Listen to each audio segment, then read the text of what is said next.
Hello. Hi, Julius and Wayuan. Hi, Jasmine. Good morning. Good to see Good you. morning. It's a wonderful, sunny New Year. Yeah, it finally stopped raining in Singapore. Yes. Much easier to wake up nowadays. Yeah, so for those of you who are not familiar, I think we had a super rainy season in Singapore for the past 2 weeks. So since New Year, it has been heavy rain all the way. Yeah, but I think I was just reading some report that for the next 2 weeks of the month, it will be back to our sunny weather. Yeah, so thanks everyone for joining us today on a Saturday morning, and welcome to our first event of the year at Google Developer Space. So a big hello to everyone, whether you're tuning in from GDG Singapore or GDG Philippines as well. And I'm Jia Xing from the Google Developers Relations team, and Julius and Wei Yuan are from GDG Singapore. Before we begin, let me briefly introduce who we are and what we do. Google Developer Space is a platform for developers and startups in the region to learn and connect with one another. As part of the developer relations team, we aim to empower and connect the community to our people, programs, network, and technologies. Without further ado, I'll hand the stage over to Julius and Wei Yuan to share more about today's session. Hey, thank you so much, Jasmine. Hello, everyone.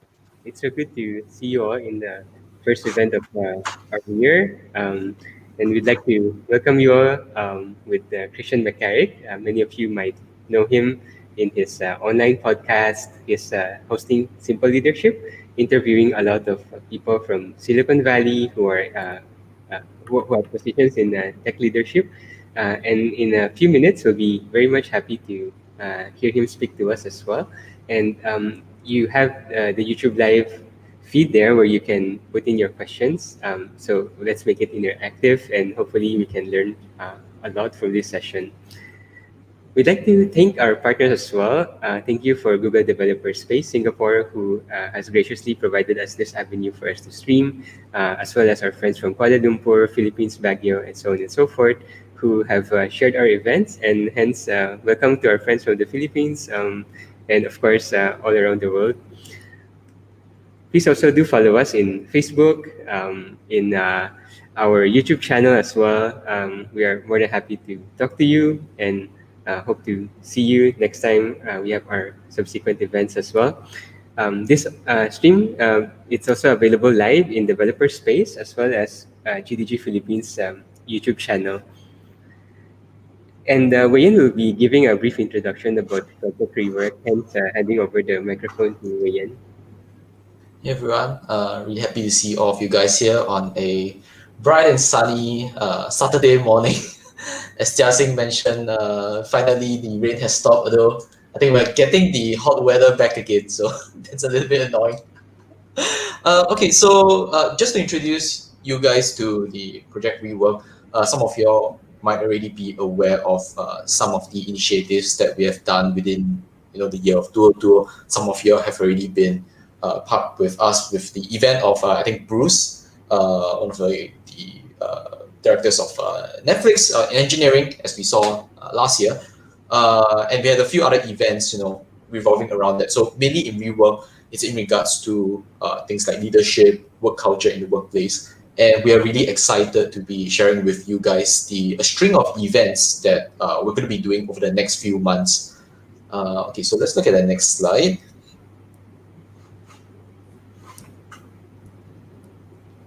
Okay, so not just for this month, in fact, in the coming months, in February, February 20th, we're going to have another exciting discussion with Chris with the topic managing high and low performers. So this is a topic that has been asked a lot, by our viewers, in fact, in our previous year as well, in the other discussion. So this would be a very, very exciting talk that you would like to, maybe you would like to join. And next slide. Yeah, and coming into March, we have yet another exciting discussion. So working better together, looking at working culture in the workplace. And this is directly from someone in Google. So Prasad, who's the Vice President of People Operations, we'll be very excited to hear him in a few months. So again, make sure that you join us in our GDG community group. So just now, I think in the page that we shared earlier on, I think at the end of this, like we will share it again. So make sure you join our group, also our Facebook group as well. Once we have any updates in regards to these events, you'll be able to get them immediately. So we hope to see you there, during these events. Okay. And yeah, as always, I think this is a slide that's very familiar to, for people, for those who have been here for many times with us, be it in GDG Singapore, GDG Cloud, we've been sharing this for a long time. And I think to reiterate, we are always very excited to hear from, new voices in the community and also present voices. If you have a project that you have been working on, not just an open source project, your own project, it could be something within your company. And, this is something you would like to share with the community at large. Do feel free to sign up at this link over here and propose to us your topic, and we'll get back to you and reach out to you, in terms of trying to slot you in, to get your discussion and your voice out there for the audience. So yeah, take note of this link over here if you're excited to look at sharing your own projects or initiatives with the community. And so without further ado, I think let's invite in our speaker for today. So our speaker for today is Christian, as introduced by Julius, engineering leader at Facebook. Good morning, everyone. Julius, Wei-Yen, thank you very much for the invitation. I appreciate it. Last time I saw Julius, it was midnight your time, and you were attending a session I was doing, so I can only return the favor. It's only 6:30 in California, so certainly not as bad, but thank you. Thank you for being with us. Absolutely. Cool. All right, handing over the microphone to you, Christian. Great. Well, hello, everyone. It's hard to get used to doing some of these talks when I'm the only one here and I sort of talk into a kind of empty screen, but I do want to, I know this is in the Singapore, and I know also that it's in the Philippines as well. I've actually spent some time in each. A shout out to some of my former teammates in BGC in Manila, over at Telmate. Also today, I'm going to be talking a little bit about lessons learned in 20 years of engineering leadership. I look back and it's been 20 years. Hopefully, I don't seem that old, but definitely have learned a lot over that time period. And kind of the format of this talk, this is very much going to be a tips and tricks style. I'm going to go broad versus deep. I think as I go through the different items, I may talk about a few points for each one, but certainly this talk will not do justice to each of the points. I could probably do a whole podcast or a whole talk about each of them. A little background about myself, as Julie said. I'm an engineering leader over at Facebook today. I support a number of teams on Facebook Messenger. I think messaging is super important. It's messaging and communication are some of the things I will definitely talk about here today. Previous to Facebook, which I joined just last year, I was VP of engineering at a company called Auth0, running identity as a service. And ironically, I have been working remote and managing remote teams for a number of years now.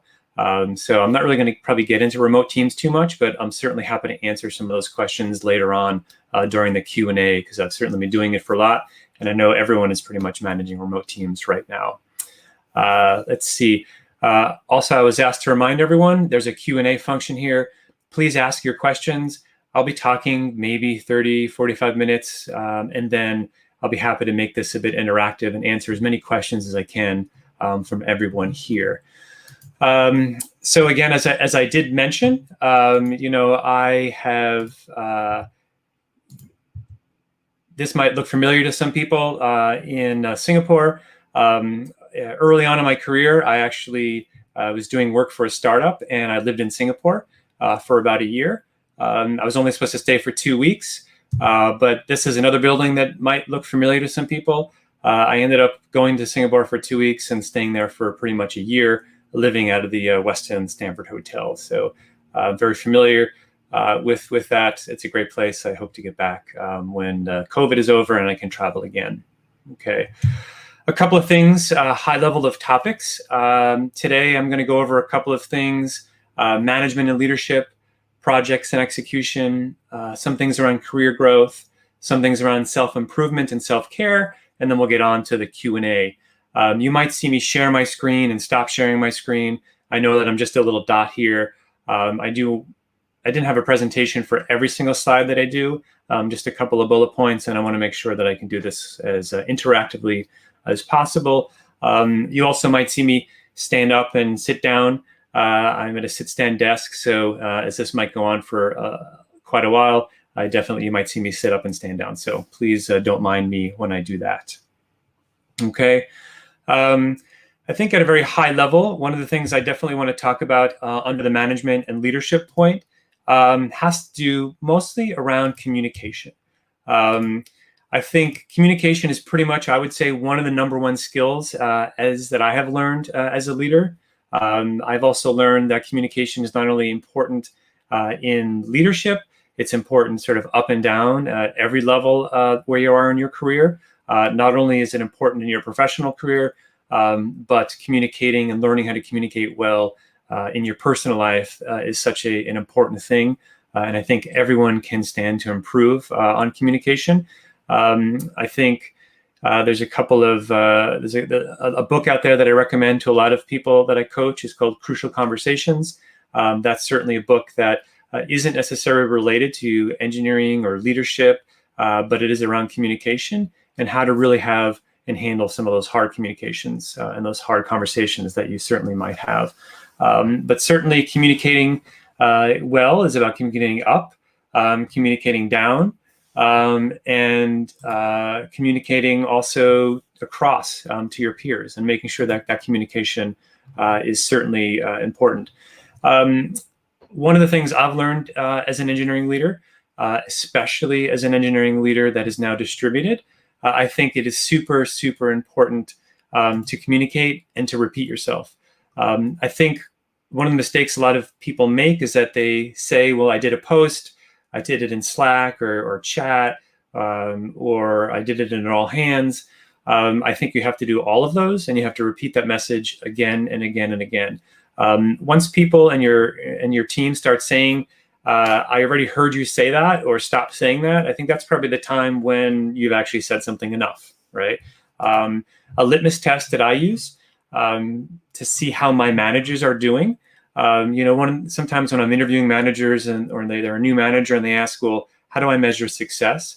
One of the measures that I have for success as some of the managers that I have underneath me that I support is when I'm doing my skips and my skip levels, I ask every IC, to tell me in their words various messages that I've conveyed. They could be project goals, it could be our mission, our strategy, what our priorities are.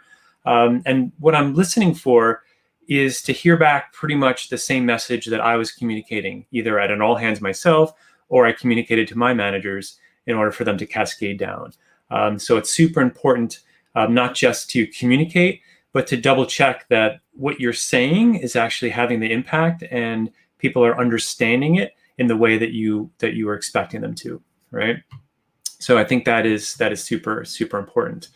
The other thing too, I think, is that one of the things that's super important is around not only communicating your messaging, communicating everything else, but I've found a thing that a lot of engineering leaders and engineers in general don't do the best job of is around communicating the impact of the work that they're doing. I found myself, and this is something that, I have a coach, and I'll get to that in a minute, was that I was always so focused on doing the work, which is clearly the most important thing. But, if you don't explain the work, if you don't show the work, if you don't, show that out to your peers, to the managers and whatnot, a lot of people aren't going to know that the work is. So it's super important to be a little bit of a PR machine, not only for you personally, and I'll get to that in your personal brand in a little bit, but also for your team. Part of your job as a leader of your team is to make sure that everyone in the company knows the hard work that your team is doing and the impact that it's certainly having. All right, so I think that is super, super important.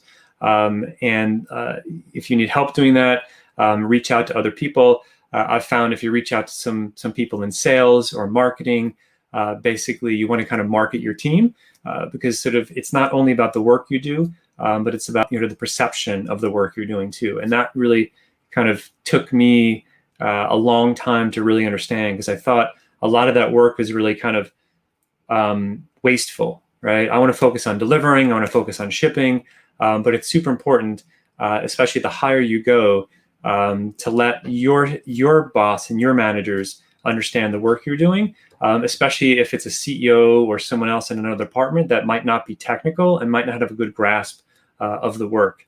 I'm sure a lot of you have been, you've heard someone say, well, that's easy, right? You should be able to do that in a weekend. And sometimes that's a very incorrect assumption, and it's your job to make sure that people understand the complexity and the scope of the work of the thing that you do. Okay. I think another thing about communicating is about expectations. I think this is something that I have found leads to probably some of the most issues across all the teams that I've seen in the past. Appropriately setting expectations. And this could be setting expectations for an engineer on your team. This is what you expect them to accomplish. This is the time frame. This is the quality. Setting expectations for other teams. Letting them know that this is what you are understanding is the goal and what you should achieve. And making sure that you set those, it's in writing, and everyone understands that, right? I think that's super important as well. Communicating, I think, too, is another thing that's important, especially as managers and leaders. Always explain the why of what you're doing and how it relates to the vision, goals, etc. There's a great book and a YouTube video from Simon Sinek, Start with the Why. It's really super important from a motivational standpoint, from an understanding, to tie in sort of the goals, whether it's OKRs, whether it's quarterly goals, or whether it's a project you're working on, what you're doing, and part of your job as a manager to describe how an engineer on your team and the work they're doing ties into your group goals, your org goals, and your company goals. Something else that I've seen, if people don't understand the impact in the wider org of what they're doing, they tend to get less motivated and be less excited about being in their job. Okay. A couple other tips here, kind of management leadership.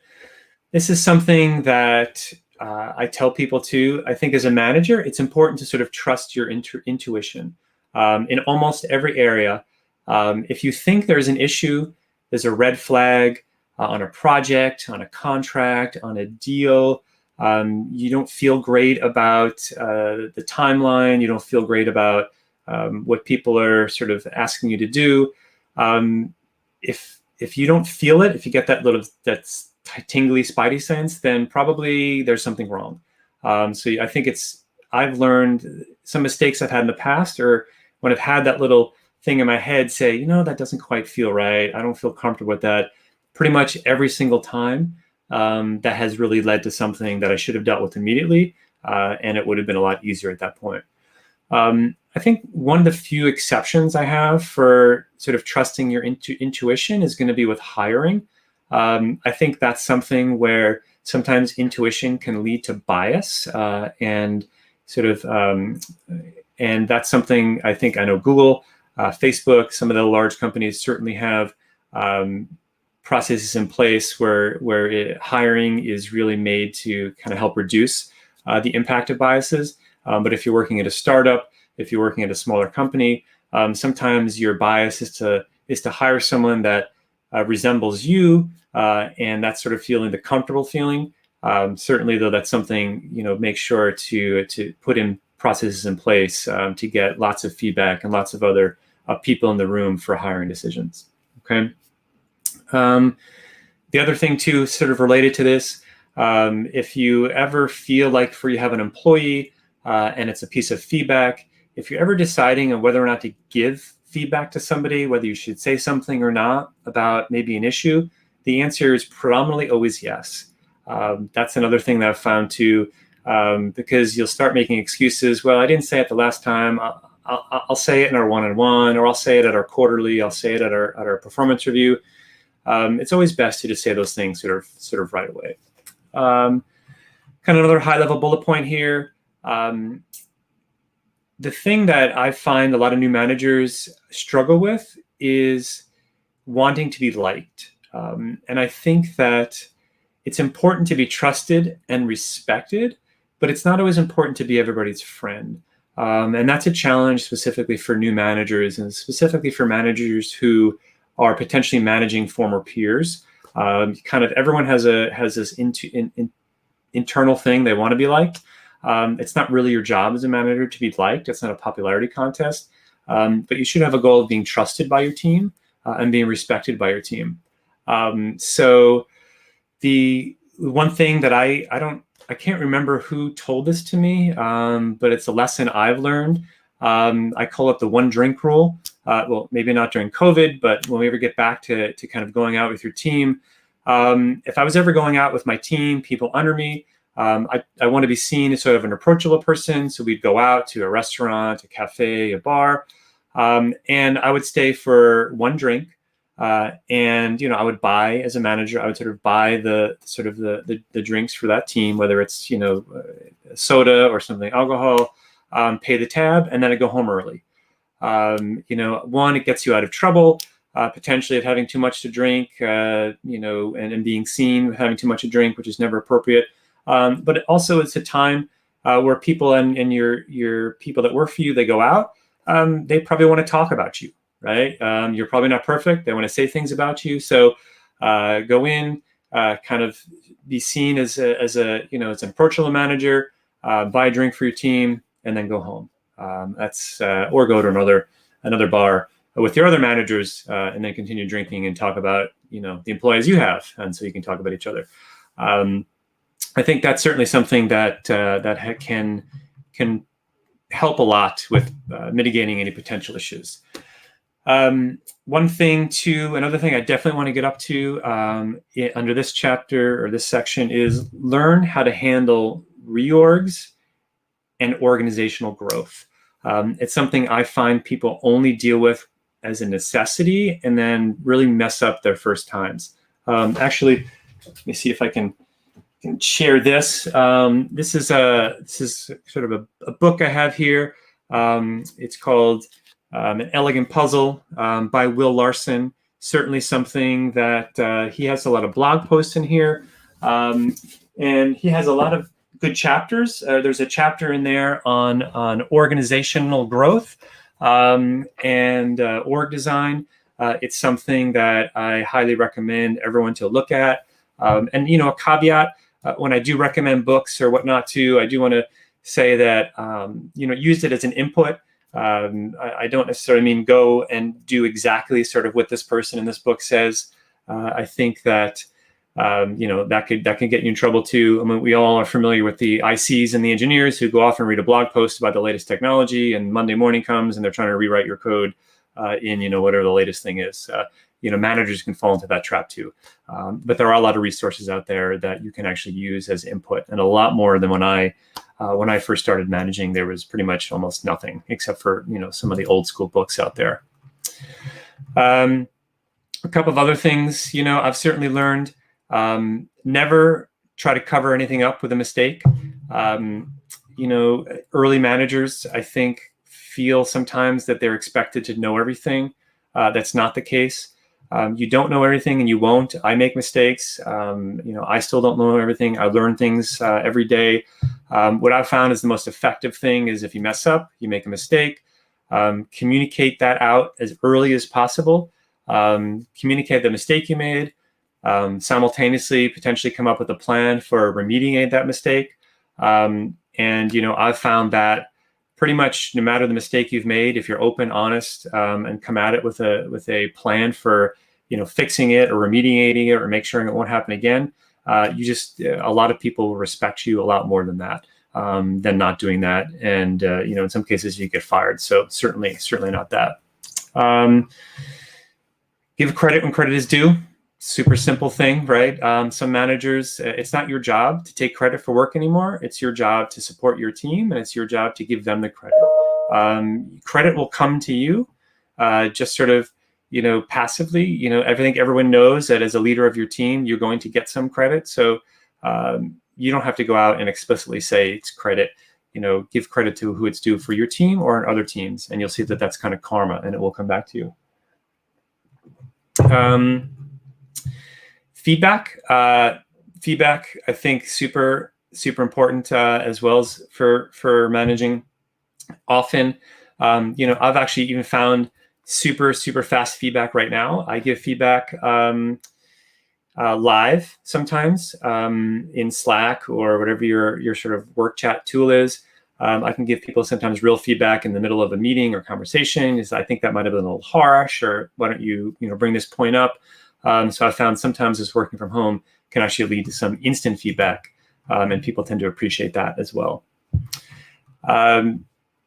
This should go without saying, but be present when talking to your employees.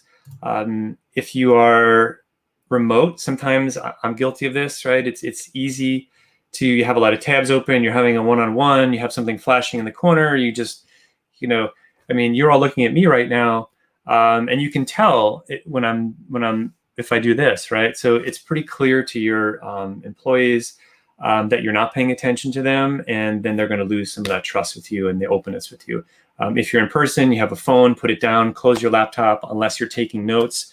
I do also like to take notes by hand too, instead of a laptop. Sometimes it's better than having this sort of screen in front of you when you're on a one-on-one meeting. Okay. And the thing that I'm going to end this particular one section on is this, and you'll find a theme here. If you want to learn how to management leadership, you have to learn how to let it go. You have to learn how to delegate. Okay.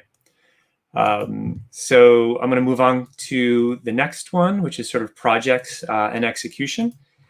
And I'm going to go through again with a number of just tips that I've found here as well. So number one, I think realistically, execution is the number one reason you have your job. Right? If you don't perform, if you don't deliver, if you don't have impact, then you're not going to last long at that company. And there's a lot of ancillary things that go into making sure that you're executing, having good impact, and everything else, and all that goes into the great manager behaviors, having a great team, being supported, building a safe space, right? But ultimately, you have to have that impact. So that's super important. One of the things that I've found from teams too is, again, this theme of starting with the why. There's a great quote from Patrick Kwa. It says, "I've seen too many technical debates fail because they first didn't agree on the problem, agree on the why, and then move on to the what." So many times I've seen specifically engineers want to tackle how to do something versus whether or not they should do it, or they're tackling the right problem. Always sort of take a step back. There's another saying, measure twice, cut once. Super important about why are you doing this? What is the impact it's going to lead to? Should you even do it? And then go on to, exactly why you're doing it, and then move on to the how you're going to do it and what's going to happen. That's just certainly something that is super important. I think the other thing that becomes super important that a lot of people do not do a great job of is time management.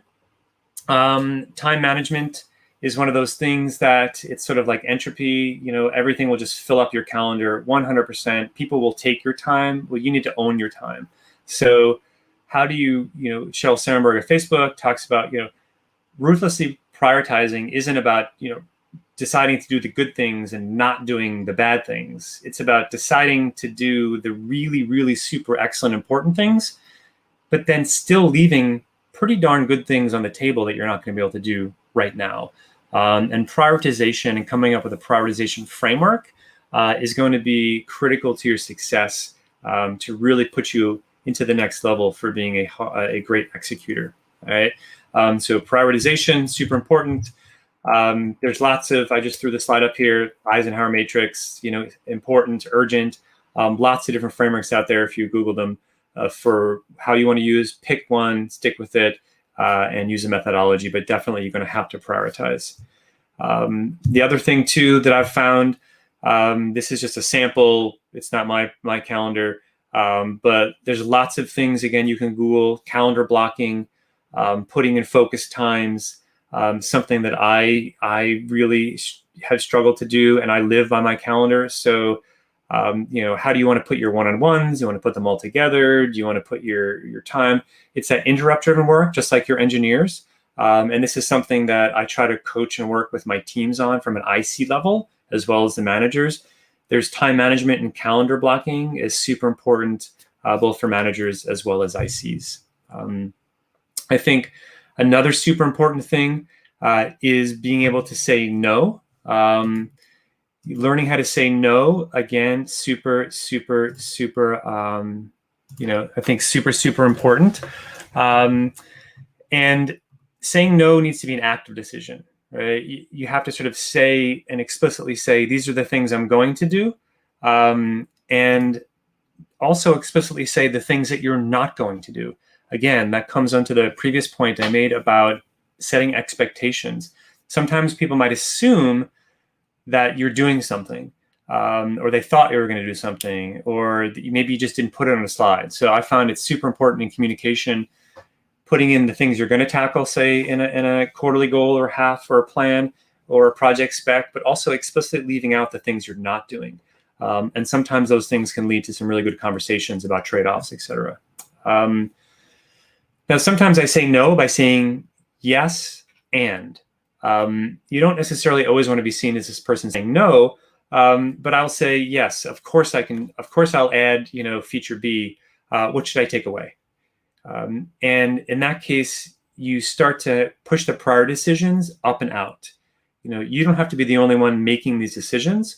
If you're getting a lot of pressure to add something or add another project or do something, another answer I've found that works well is, yeah, absolutely. I can. We can do that. Which things are we going to let slip because of that? And a lot of people are like, well, what do you mean? You can't do both? No. I mean, I can't do both. You're telling me this is super important. Let's do it. But why don't you work with me on which of these other things has to fall below the line to do that? And again, sometimes you'll find that, oh, well, it's not that important. Or you'll agree on something and do some reprioritization. So I think that's also important as well. So another important thing about execution, get as good as you can at making decisions faster versus perfect. There's I couldn't find the quote before this, but I think Harvard Business has done some interesting studies when they looked at success of startups and companies, and they found that the companies that made more decisions were more successful than the ones that made fewer decisions, even though the decisions might have been better. There's another thing. Jeff Bezos has another thing about sort of the decisions that are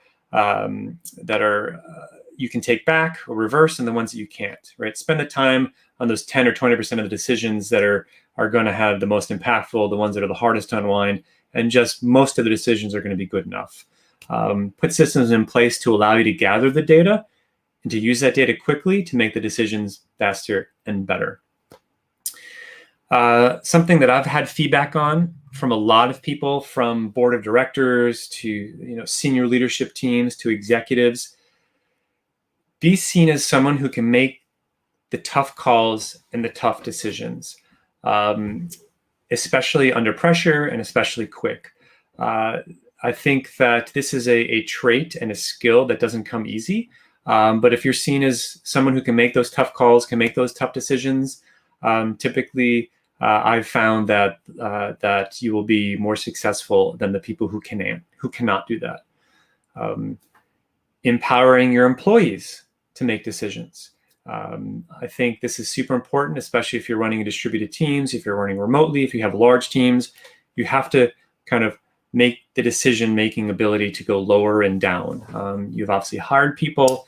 You've hired them for a reason. Empower them to make the decisions because it just makes everything quicker. Hopefully you're seeing a pattern here. Decisions, and decisions. There's lots of things about decisions. Make them quicker, use data, set up in systems to make better ones faster, and delegate decisions too, okay? The other thing that helps with the decision-making process is standardizing. standardization for process, code, etc. If you're a larger company, there tends to be more of this, but if you're a smaller startup, you don't want people's precious mental cycles being used for, well, which build process do I use for this set of code? How do I deploy this one? Just make it super easy and have them focus on the hard problems. Okay. A couple of quick other tips in this section. If you're a leader, embrace using technical project managers for cross-team projects. I've found them to be super effective. I know larger companies tend to use them more, but sometimes they're frowned at smaller companies. I don't know why. It's sort of the secret weapon I have for helping projects to get, execute more smoothly, is TPMs. Super important. If you're a senior leader, use the resources you have available to you. It could be, an admin, it could be something else. It could be a chief of staff level type person. Utilize the resources you have, and then help them help you scale better. Okay. I think again, I'm going to repeat this one again. Process and execution, learn how to delegate. The more you can delegate, the more you can do that, the more people are going to grow in their own careers, and the more you can scale and scale yourself. Okay. Let's see. I think the next one here is going to be around career growth. I'm going to, let's see, career growth here. Something I think is important that I fell into this trap too. It's okay to take a step back in your title for a good opportunity at a different company. Early on in my career, I let my ego get in the way of, I was a director here and I only was going to be a manager somewhere else. And, I was like, I don't know, younger than I am today. I was like, well, I'm a director. I'm not going to take something else. And, my career trajectory has been fine. However, certainly I have learned, and something I do coach for my team and former people in the team and other coaching I do, it's okay to take a step back, especially if you're going to, say, a larger company, or you're going to a company that is growing super rapidly. You're going to kind of get back to the level you want to be. If you're a high performer, if you're conscientious, if you work hard, you have impact, you're going to grow, you're going to get advanced. So it's okay to take a step back. If you really want to grow your career, go to a fast-growing company, or inside of a company, choose a fast-growing team. Nothing helps accelerate your career growth more than being on a fast-growth team. By nature, they're hiring more people. They have to promote people sometimes before they're ready. But it's certainly that rocket ship ride. If you want to grow your career fast, that's certainly one way to do it. I'm not saying it's the best way, but it's certainly one way to do it. As an engineering leader, you can think, I'm not going to go too deep into this. Are you going to go on the CTO path? You're going to go on like the VP of engineering path. Those are very, very differently depending upon the kind of company. Typically, though, the VP Eng is more about project execution and leadership and leading. CTO a little bit more about technical direction, and innovation, etc. A couple of things. Job searching. If you're looking for jobs, always try to get an introduction. I think that's certainly, even myself, most of the jobs I think I've ever gotten, I can count on my maybe a few digits, like how many I got by actually just firing off a resume. So even a second degree connection on LinkedIn, or a friend of a friend, ask them to sort of get an introduction to the hiring manager or submit your resume. It goes from, sort of like a 1% success rate to like a greater than 90% success rate by actually knowing somebody and trying to get them in front of the hiring manager, the hiring committee, the recruiter, whoever it might be. And the thing that I've found is a lot of engineering managers don't necessarily know how to prepare for interviews. I think a lot of us are ICs, and we've had a lot of experience with interviewing at other companies, coding exercises, system designs. I think things like that we have a much better understanding of. But I find that most engineering leaders kind of flounder a bit, and they don't really know how to go for the interview process at jobs. Some of the larger companies, I think Google, Facebook, they try to guide you along the way with what some of the expectations are. But still, I still think it requires a lot of preparation that a lot of engineering managers don't do. They'll overcompensate on, say, system design or even some coding preparation if your company still does that. And they fall flat a little bit around, like the management types of questions. So I think if you get some interview prep for what's important, really do your homework. It's super important. One of the methodologies I sort of follow for the the non-technical sides of my interviews typically is, here's my philosophy on something, whether it's hiring, whether it's on poor performers, whoever it might be. I sort of give an overview of what I believe my philosophy is. And then I really drill down into the one or two very specific examples that I've had in my career that support my philosophy.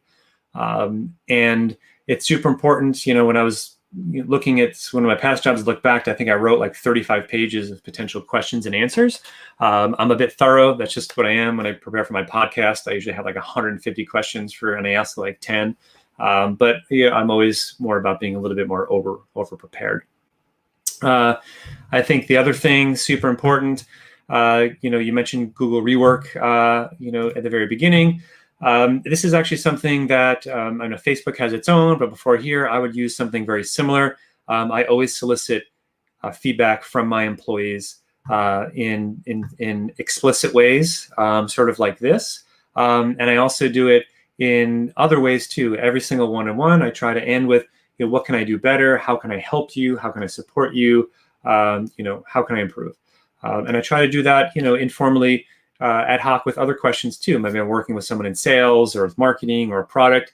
Hey, we've been working together for a little while. Is there anything I can do to improve this relationship or this execution? So certainly something that I think is super, super important. Always ask for feedback. There's a great book, Thanks for the Feedback. It's another one that's more specific around how to receive feedback and how to receive it, how to process it, what you can do with it. I think there's a lot of books on how to give feedback, but not always a lot of information about how to receive feedback properly. Okay. Again, from a career standpoint, one of the things that I do, and I started doing, I was reporting to a lot of CEOs a lot of time. They don't have a lot of time for you. Unsolicited, I tend to write a weekly update for my boss. I write, the top things I did this week, things that were impactful, any things that they should know, heads up on, warnings that they might get an escalation, something that they can talk to their manager about, and anything specific that might be coming up for next week that they should be aware about. And then I have this explicit section there where I say the things I need, asks, for them to do. I don't often fill that last one in, but occasionally I let it be clear, I need this from you, I need an escalation, I need an approval, whatever it may be. And this sort of document I have, it's a working doc that I do, I think really helps your managers to have a good understanding that you're on top of things, you know what you're doing, and that you're being transparent. It's also very helpful for the end of the half or the year when you do performance reviews. You just sort of cycle back through there, pick out all the highlights of the work you've done, and it makes this process super, super easy. Okay. I think the last thing for this as well, I mentioned this before, from a career standpoint, I found a lot of people do not do great self-advocacy.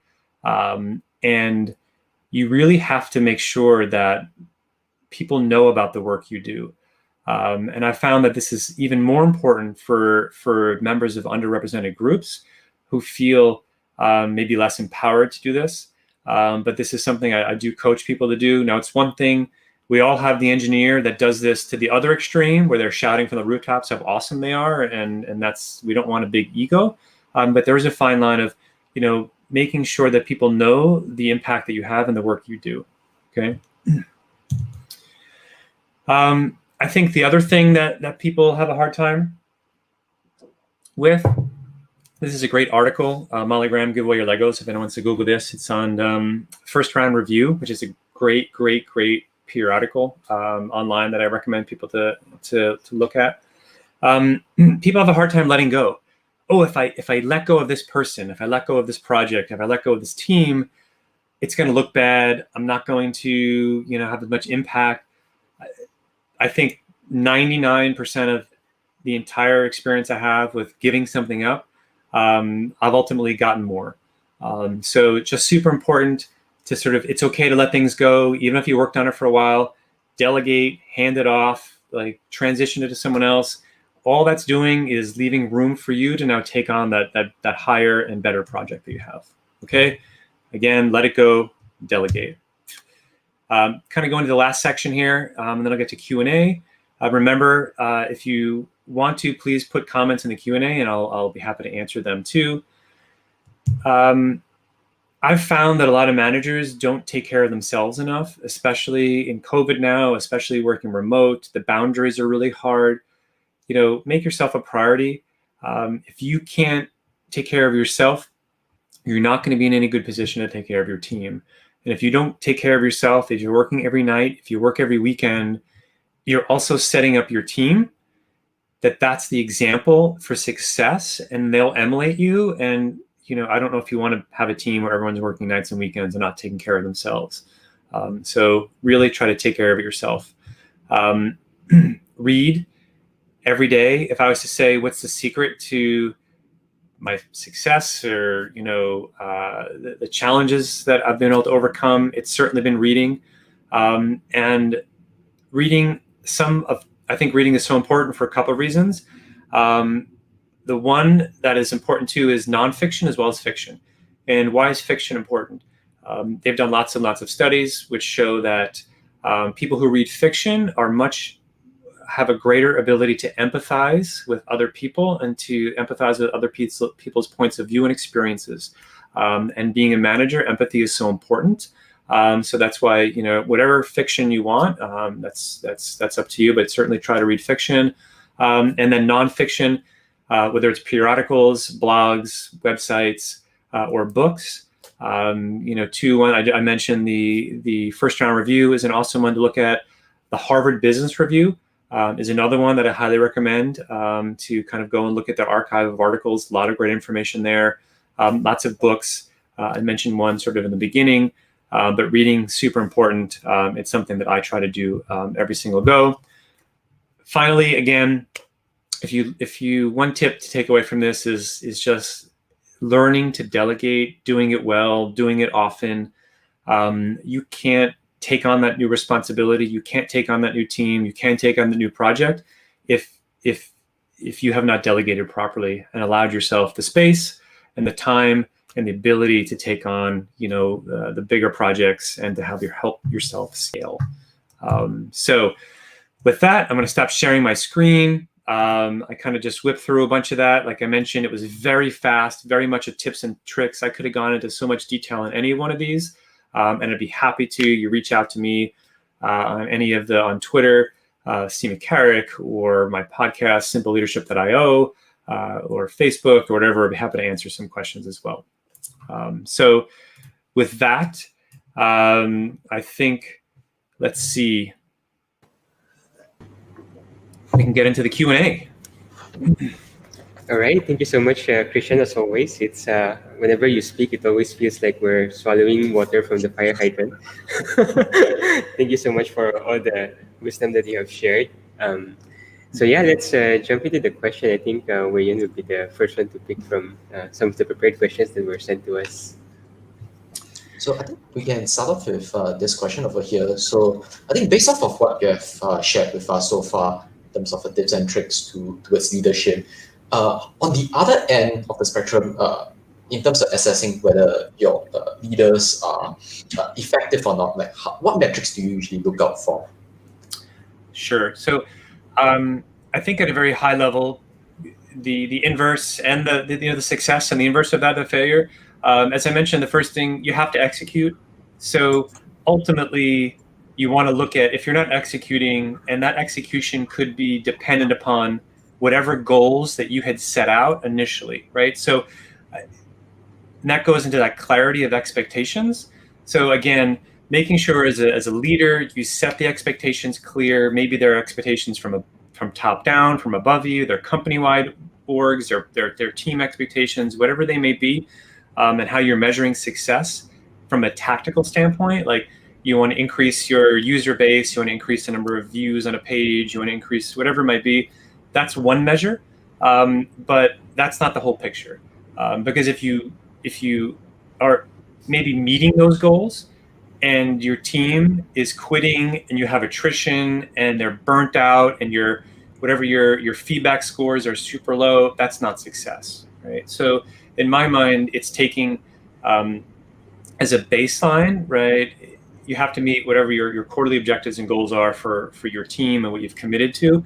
But for me, again, success for me is what is the attrition level on my team? Are people staying on the team? Are they happy? Are they growing? Are you able to provide opportunities in your team to show career growth for people? And the one case when attrition is okay is if someone leaves your team to get a larger role on a different team, right? I'll support that all day, right? Because that shows that you have done your job in helping that person in their career, because maybe your team doesn't have an opportunity right now. There's lots of times that happens. And I would much rather have a person on a team go to another team so they could, increase their scope and their responsibility if I wasn't able to. And I look for my managers to see, are they letting that there too? Is that the values that they have? I look at, again, attrition.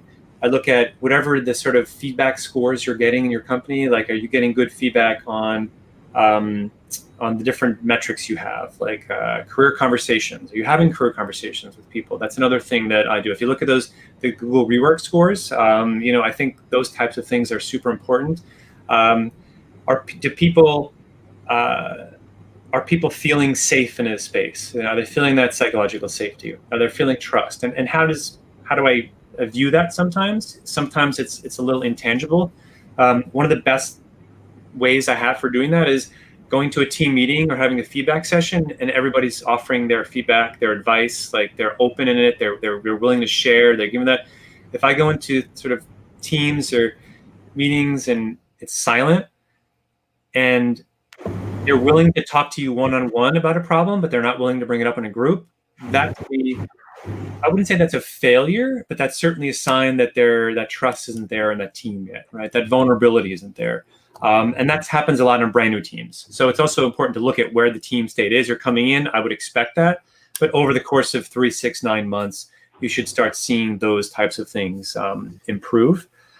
I think hiring too is another thing. That's an indirect thing depending upon how your hiring pipeline is. People want to be on your team. So you'll get a lot of referrals. People want you on your team. They're going to try to get in. If there's an opening, you're going to have a lot of applications, or people on your team will be actively like, come on this team. It's awesome. Here's why it's awesome. So I think those are some signals I have for, measuring sort of that leadership and success. I think, I think I can go on and on, but those are some very high level things. Cool. Thank you so much, Christian. Wayne, do you have a follow-up or? No, I don't have to. Okay. So let's go to the. Here we are trying to sense each other what the next thing is. So we have another prepared question. So someone asked, as a technical leader, how can I make sure that the technical direction and solutions are planned, monitored, and implemented properly in a huge organization? Yeah. If you find out how to do this, awesome. Please let me know. I'd be happy to learn as well. I think that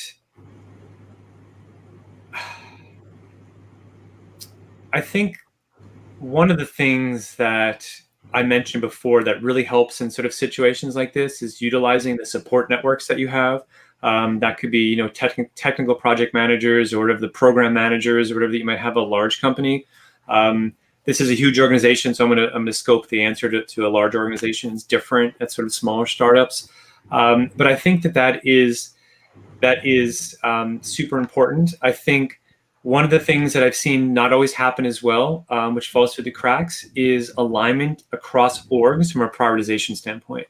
And I think this is a super important piece that sometimes gets missed from the planning stages. So I might have a team whose number one priority is to deliver feature X. I might have a dependency on another team. The other team number one priority might be feature Y. And we did our OKRs, we're great, this is what we're going to do. And then after we've submitted them, we say, oh, by the way, the other team, we're going to need your help. And they're like, well, I don't have any help. And that leads to, I think, probably a misalignment of prioritization. I think is super important. So a top thing I have is always, if you're going to have cross-team dependencies or cross-log dependencies, like reach out as early as possible to those and try to get that information and get that alignment. That's in the kind of the planning phases, I would say super important. Again, that direction is super important as well, like, because that comes into what is the alignment, what is the prioritization. Monitor, I think it's super important to have a bit of a, check-ins, a dashboard, I don't know what process you're using, what tools you're using. Some companies have their own, you're using Agile, you're using Jira, you're using Trello, you're using a spreadsheet, I think whatever it might be, just making sure that there are frequent check-ins. I think that's part of the Agile, value is about frequently checking in. I think that's the important thing, not going too far and too long without having check-ins, not only in your team, but across teams. And that's where having a technical project manager becomes really, really helpful, where they can sort of help that coordination and really kind of identifying risks along the way. Thank you, Christian. And I think to add to the question as well, earlier you mentioned about the technical program / project manager as well as chief of staff. In Singapore, it's something that's not very prevalent yet. Like, could you tell us a bit more about what's a chief of staff and TPM? Sure. So yeah, I think the chief of staff is interesting. You might sort of business operations. This is something that has become more prevalent, I think, over the last 5 years or so, especially for more and more senior, sort of not only technical leaders, but other leaders. It has been rather common for leaders outside of technology to have that sort of chief of staff to sort of help them. And a chief of staff, some people, it's different. It's not an admin. Like, a chief of staff is usually someone that might be a VP level, like, equivalent sort of at an organization. That is really able to sort of be a proxy for you. If you ever say, hey, how can I duplicate myself? Like, that is maybe a potentially good example of what a chief of staff might be, right? Helping to, be in two places at once, right? They might be helping to, if you have a large team, they might be people might come to them to ask their advice. Maybe, how would Christian, how might the CTO or the VP of engineering, how do you think, let me run this by you first before I present it to them. And this person has a good idea of like how you're thinking about things. They're plugged into the prioritizations. How I might receive that. They might go back and say, well, make these changes, and then sort of go. They might handle some interpersonal conflicts too. Like, they're a little bit of a manager without managing actual people between teams. They're a liaison too between multiple teams and multiple departments. Helping, really being the person with like budgeting, planning, that level. Like, it's really like your right-hand person, so to speak, right? Technical project manager, program manager. I think someone is again, this is really like an execution level type of role where they help planning. They'll help, if you think about, I don't want to use the word Gantt chart, but sometimes if you have large projects, they're going to span sort of lots of interdisciplinary cross teams over a large time frame. Really, they're people that can sort of have a good grasp of where any stage of the project is at the entire time, and they'll be very helpful with, working with whether maybe it's other people in your team for getting the data. Where are you? What's the status? What's at risk? Helping with escalations, being able to, correlate all that or collate all that. And then like presenting it to you with like, here's your one pager, here's where at a glance, here's the product health and status. And they can help run down, chase things, super important. And I think it really helps. It's it's an enabling function that I always find very important. Cool. Thank you so much. Yeah. Okay, so let's move on to some questions from our audience. Yeah. So to pull up our first question over here. Okay, so the question over here, I'm just going to read it out. What advice would you give to people who come in a team where a manager creates a silo, so something we don't really want, and propagates FUD, like don't talk to anyone, everyone is enemy, and so on. So I've just searched on, so I wasn't very familiar with the term FUD, so I searched that up. So it means fear, uncertainty, and doubt. Yeah. Yes. Well, my first advice would be, maybe start looking for a new team. I think, but that's easy to say, but not always easy to say implement, right? I mean, I think this is clearly a sign of unhealthy dynamic on a team that isn't great. Normally, I see this when a manager is maybe insecure or has a lot of control. They have to have a lot of control. And they want to be the one potentially that's taking credit for things. They want to have the information flow bottleneck to them because it's also job security for them. It's like the anti-pattern for good management. So I think always try to talk to your manager, first. Hey, what's the reasoning behind this? I'm just trying to help so I can support you better. I want to understand, why this is important to do this. Like, just try to understand that a little bit. Maybe there's a way to show an example of, let's try this. Maybe if I talk to Anne or Joe over here, I think maybe this project might be more successful. And if it is more successful, like that, you will look good for that. Like, so there's some potential ways to try to use a little bit of psychology. It's asking a lot for ICs or even managers, to kind of do that. Sometimes you have to play that game.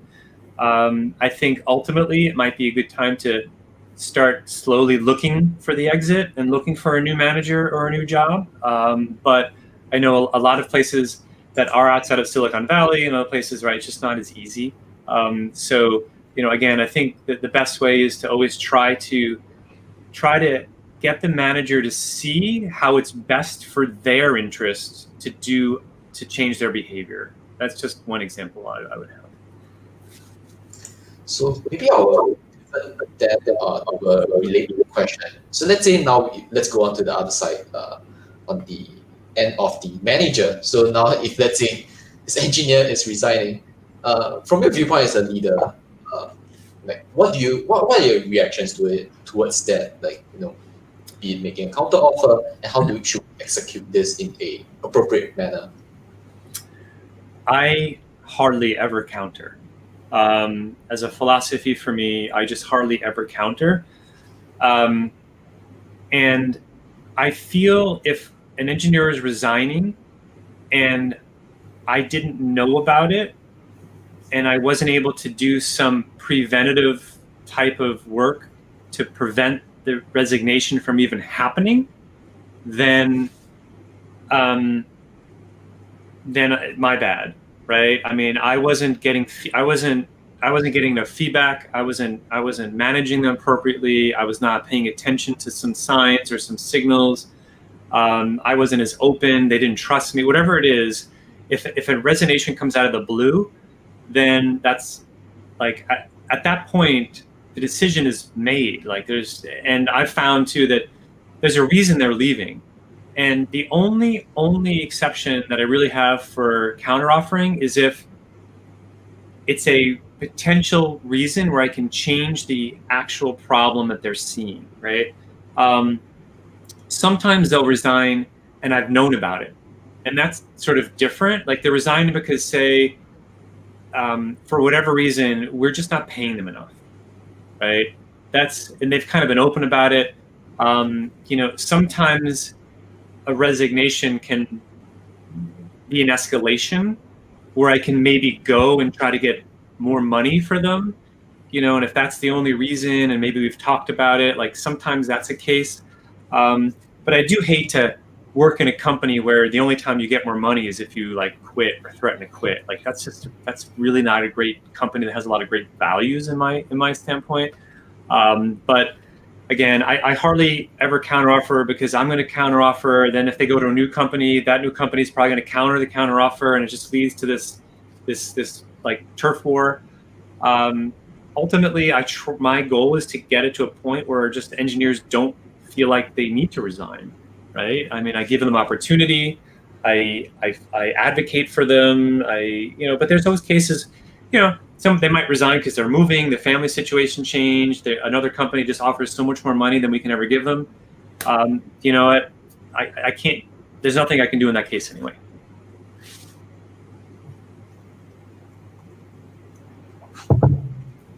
Okay. This is the part where we're trying to sense each other. Okay, there's one question from Paul. So he wanted to thank you for such an interesting talk, and he would like to hear more about your view on how a new manager should manage a technical team where some members are more technically competent. Happens to all of us. Mm-hmm. Yeah, I mean, that's a dream team for me. Right. I mean, I want to have people and hire people that are smarter than me, better than me in specific areas. Right. I mean, that's my goal. But it's not always easy. And what's not sort of said here, but oftentimes happens, is how do you build the trust of a team where you might not be the most technical person on the team? And sometimes they might be like, well, how are you my manager if I'm more technical in an area than you? And I think that's kind of what it comes down to. Like, ultimately, it's your goal is to get them to respect you and trust you. And one of the ways that I do this is that describing to them that my role isn't to be a super IC, right? My role is to be a manager. And the manager role is different, right? It has a different set of skills and a different set of responsibilities. And I try to, in one-on-ones, just, again, setting the expectations with the team about what it is that I do.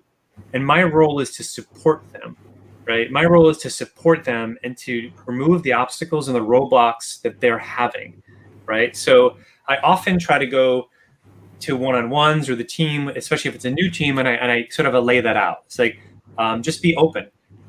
Some of you have more experience, you have more domain knowledge in this area, and I'm going to rely on every one of you to give me the best information possible to help make the decisions.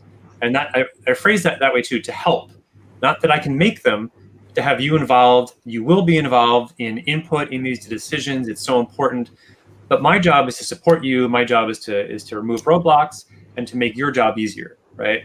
And then I ask them, what are things that are not related to, say, coding right now that take more time, that frustrate you? It could be, getting things approved. It could be, project time. It could be the build process takes too long. It could be something in HR.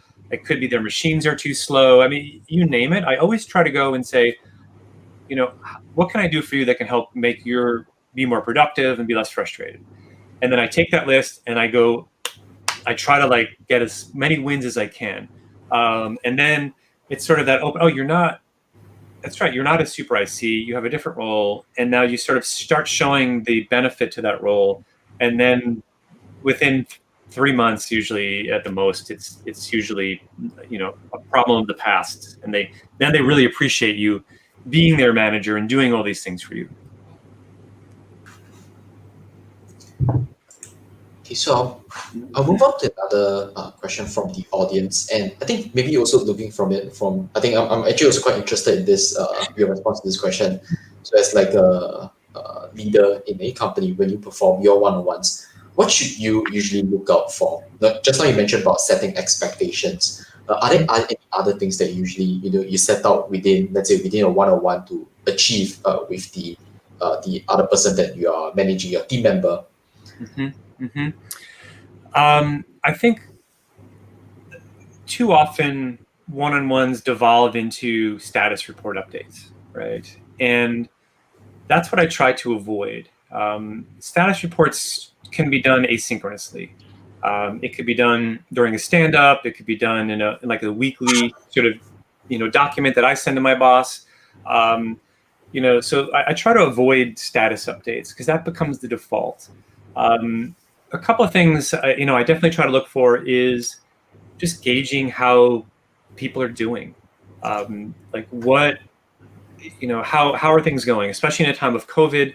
I find a lot of people are very much like update status, like right into the business side of things. And there's less chat, right? There's less getting to know the person. So especially being remote, I try a little bit more to get to know the person. And start, like the first 5 minutes is always nothing to do with sort of work. How was your weekend? How is your kid, your dog, your hobby, your parents, your whatever, the side project you have? I try to just sort of gauge that to try to just like value them as a whole person. And I'll, and then I share myself sometimes too, right? Hey, this is what I'm doing. This is how I'm doing. I'm struggling with this. I show some vulnerability, then it gets them. And I'm also trying to look for like changes in behavior over time, especially with being remote. I'm trying to look for signals of like burnout or depression or some things too that are harder to see, like if you're in a person, and just how to try to suss some of those things out. And then, I also try to, let's different one-on-ones. I try to have like at least quarterly or monthly one-on-ones for career conversations. Okay. Let's set some goals. How are we achieving on those goals? How can we help? I try to potentially do some, like I call it like pair programming with, with situations. If it's a manager that I'm having a one-on-one with, let's walk through a problem you're having with an employee. Let's work through a challenging situation. How can we help you with this? If it's an IC, hey, let's pull up, your last code review. Let's pull up this diff. Like, let's just kind of coach through. Hey, this is or I'll also bring up some things as I look through code reviews. That was a really, I appreciated the comments you had in that code review. It was very helpful. It was insightful. Or the reverse. This was like a one-liner. I didn't really get a lot of signal from this, nor did the person who's code reviewing. Maybe I kind of use them for some coaching opportunities as well, to talk about things like that. So again, how they're doing, looking at them as a whole, career conversation, situational, like let's tackle a specific problem. It could be technical, right? Hey, I'm having a really hard time, with this performance issue. Good. Let's kind of dive into that. Like, what have you done? Let me think about your thought process. Here's some ideas. And then, those are some high level things. Okay, go to a related question as well. Give me one moment. Okay, so just now I think you briefly mentioned about the entire situation of the work environment now being more remote. I think due to the COVID situation. So I think maybe pivot that to again a related question. How has this impacted how you have interacted with the team members in terms of how you lead them, and what learning lessons should we take away, in terms of this remote experience over the last year? Yeah, I always try to preface remote questions with that this is not a normal remote situation. Prior to joining Facebook, which was not a remote company, I was at a company, Alt0, which was a remote company, or predominantly remote. And even though that was remote, we still brought new hires to HQ for onboarding. We had an offsite for the entire company every year. We would meet up quarterly to go through some planning and just sort of work together exercises. People could go to a WeWork, they could go to a coffee shop, So I'd like to say that there's working in a pandemic, right? And then there's remote work. And it's hard to say one is the other, because it's a lot harder for me being remote now than it was being remote before, right? Because now it's kids are home from school. Sometimes I feel like I'm a hermit. Like I don't leave my house for days. It's much different. But I think that I think there's a couple of things some lessons learned. Some companies have seen performance output increase, and I don't necessarily think that that's sustainable or long-term or a proper correlation. I think people are working more because there's not much else to do. So I think that's certainly something to look at. Don't look at past performance as a predictor of future performance as it relates to suddenly your team might be more working more. When people can go out to the gym and go to dinner and restaurants and commute times, like, you're going to see some of that go back down. So I think that's really something. I think we've had to. I think we've learned that fundamentally, people don't need to be in an office 5 days a week to be productive either, right? And I think that's a huge shift that I don't see us going back to 100%. Any company really, like, no one can say anymore, remote people who are not in the office can't be productive. Like, you cannot say that anymore. Like, it just doesn't, like, look at Google is doing it, Facebook, every company on the planet, some are doing it better than others. And there's some, social issues of not being, I'm not saying never go back to the office, but I think the argument of you have to be in your seat to be productive is gone, right? That doesn't impact anymore. I think also that communication and written and communication becomes incredibly more important. I think you can't just go in a room anymore. I think the importance of asynchronous work and building tools, better tools around asynchronous work, I think has shown how important and needful that is. You can't always get in a room with a whiteboard. I think I've found that communication tools that support this type of work is super important, as we've seen. And that's another thing that companies are investing in, whether it's externally or internally. I think those are a couple of top things. Maybe if I can extend this question. So, like you mentioned at the end, in terms of the tools, like some whiteboarding tools for emulating, let's say, the physical presence for having people do discussions. In terms of this, as you mentioned, in a pandemic remote situation, do you have any other tips towards interacting or facilitating better interaction between you and your teammates? Like you mentioned these tools. Are there any other things that you would recommend? Yeah, I think that there's a couple of tools that I've used. Mural is one. It's really awesome for sticky notes. That's like, everyone used to sticky notes. I love using it for sticky notes, for planning, for lots of reasons. It's a tool that I've come to utilize for a lot. I found that it's super important to take dedicated time to do non-potential work things. I've been doing virtual offsites sort of with the team. Now, if you had a normal offsite, it might last a day or two. I found no more than like 4 hours in front of the Zoom, like, before you go crazy. But have like an offsite, have some ice-breaking things. The thing that I've found be very important, especially if your teams are hiring a lot right now, a lot of the new employees have never stepped foot in an office, and they've never seen the other people face to face. So trying to be as explicit as possible with getting people together with some ice-breaking sessions, whether it's a virtual escape room, whether it's a planning session, whether one thing that we did for some of my teams is, you see behind me and you see me, but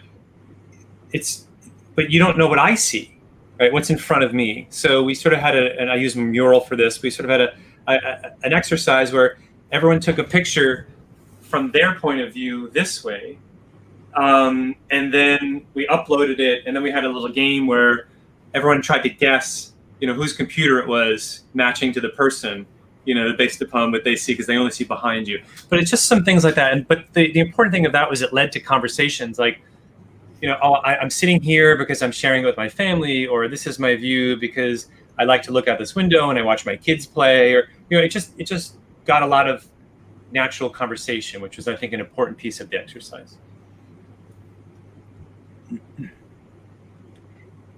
Cool. Thank you so much. And then we have a question from Denso from the audience.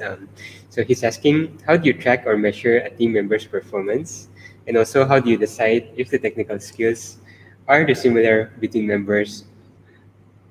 Okay, so basically he's asking evaluation of team members' performance as well as being able to rank one over the other. Well, I try not to have to do stack ranking. Like for employees, I'd rather do grouping of employees. I think when it goes down to how to measure and track employees, I think measurement against goals it goes back to what I mentioned earlier on in the talk, is about setting your goals and setting your expectations. So there are some explicit goals and expectations, maybe for a person, and then most organizations typically have a career ladder, some type of rubric which sort of lays out the general expectations for a person at that role. If you are not at a large company that has this, and you're a leader at a smaller organization, I would say that one of the single most important things that you can do and should do is create a career ladder for your engineers. And again, it goes back to that setting the appropriate expectations so that everyone has a good understanding of where they are and what they need to do to get to the next level. So one, there's usually the general, how is an employee or an engineer tracking against the expectation for their level? And then how are they tracking against individual goals that they have that you've set for them over a time period, right? And for each of them, it's super important to try to have some measures of success and some milestones for check-in. It could be a milestone of like you completed a project in a certain amount of time. It could be you have a high level of code reviews. Like you go through with quality code reviews and you do them less than your response time is less than, I don't know, 3 hours for code review. I'm just making some things up, like whatever kind of it might be that you think is an appropriate expectation for that. And then you can calibrate, based upon their explicit performance in a specific area. It's hard to say if someone's more technical or not, but you can certainly say how someone is able to, dissect a problem, how they're able to like onboard other engineers, how they're able to help educate other people, bring them up to speed, dissect a problem, and then, look at the complexity of that problem and see how an engineer potentially is able to solve for those complexities.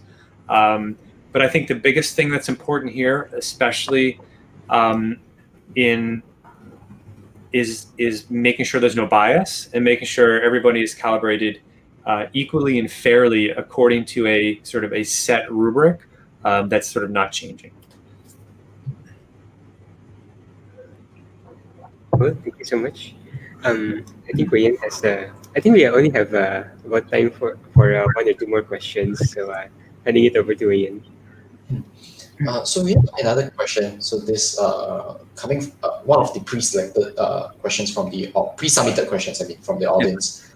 Okay, so I think this will be a very interesting one. Like, how do you find your mentors and sustain your relationships with them?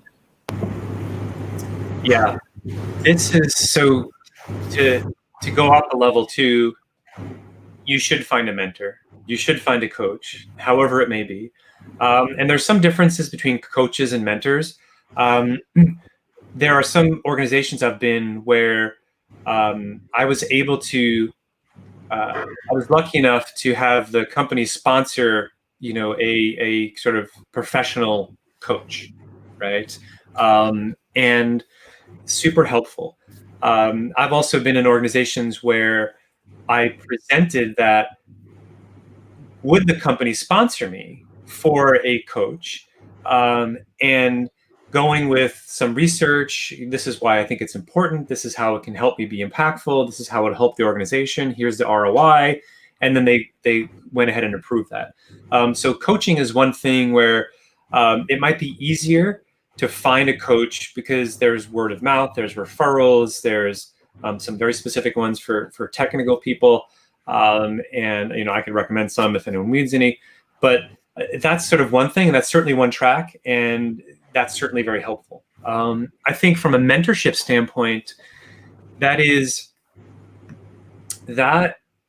can either sort of happen organically, or it can sort of be something that you are very particulate and you're actually going and proactively doing. And the organic ones, typically, maybe you have an association with someone that's 3 levels above you or something, and you just sort of meet, and there's common interest, and you sort of ask, hey, and it evolves into, let's make this a little bit more formal mentorship. Some companies like I think Google, Facebook, Amazon have sort of mentorship programs inside of them, right, where you can apply and they match up. Companies like Plato, where I met Julius before, is they have some mentorship programs as well. Otherwise, it's also about kind of reaching out to people, and maybe you start with asking them advice. You've read an article of theirs, you ask about a specific piece of it. There are things like the RAND's Slack leadership channel on Slack, which is a great resource that I encourage lots of people to do. It can be a total time waster because there's so much awesome information on there, but just Google it, and if you can apply to get in, they let everyone in. And you can find some people out there. Maybe you find someone that's answering a lot of questions in a specific area that interests you. And you can reach out to them and say, hey, I really value your opinion on this. I've learned a lot from you. Would you mind if we maybe had a session once a month where I could ask you some one-on-one questions? And, most people are not going to say no because they don't want to. The thing I've found is just usually they don't have enough time, but sometimes they will. Right? And a lot of people want to give back. So that's how I will answer that. Cool. Thank you so much, Christian. And it's time, so we don't want to, it's more of your time. It's always fun to have these kinds of sessions with you. We are learning a lot, and as you can see from the live chat as well, there's so many questions that are left unanswered. Sorry about that, everyone. But that said, we will have subsequent events as well with other mentors, other engineering leaders. And of course, if Christian wants to come back, we are more than happy to have Christian again to share more about, his insights and all. Christian, thank you once again for being with us. It's a great pleasure to have you. Absolutely. And thank you, everyone. I appreciate it. At the time, hopefully I get to meet you all in person. If I ever go back to Singapore, I'll definitely stop in the offices. Okay. Very much looking forward. Thank you once again. So we would like to just kind of briefly summarize as well some of the book recommendations that Christian had. He mentioned about the Elegant Puzzle. We are great fans of it as well. So we would like to recommend this to everyone to kind of check it out and kind of learn quite a bit of what Will Larson has noted in the book. Again, as Christian noted, there might be some areas that you agree, some areas that you don't agree, but try to pick the ones that you think would work in your organization. As well as thanks for the feedback. This another book that will help us kind of manage, feedbacks that we receive better. So if like as he said, it's something that we have to do. We have to keep reading, keep learning. So this is something that you might want to take a look at. Handing it over to you, Ian. So, as always, we always want to hear from the community. I think this is not just for today's variant of rework in terms of work culture. If you are enthusiasts working on, Android, Kotlin, Google Cloud, Chrome, so on and so forth, TensorFlow as well, do. And if there's something that you want to, some effort or project that you want to share with the community, do write into us. We have pasted this shortened link over here, GDG SGCFP. So let us know. We'll definitely reach out to you and try and slot you in one of our events where we'll reach out to our community with your topic. Okay, and last but not least, as always, social channels, please follow us. I think very important because, in the coming months, we're going to have many exciting events. So we definitely want to keep you in the loop in terms of when these events will occur. So definitely look out for our YouTube channel as well as our community and Facebook page. Yeah. With that, I think, so we have come to the end. So Julius, is there anything else you would like to add? No, I think that's the end of today, and looking forward to have you all again in the next session. Thank you. Have a good day. Bye-bye. You guys.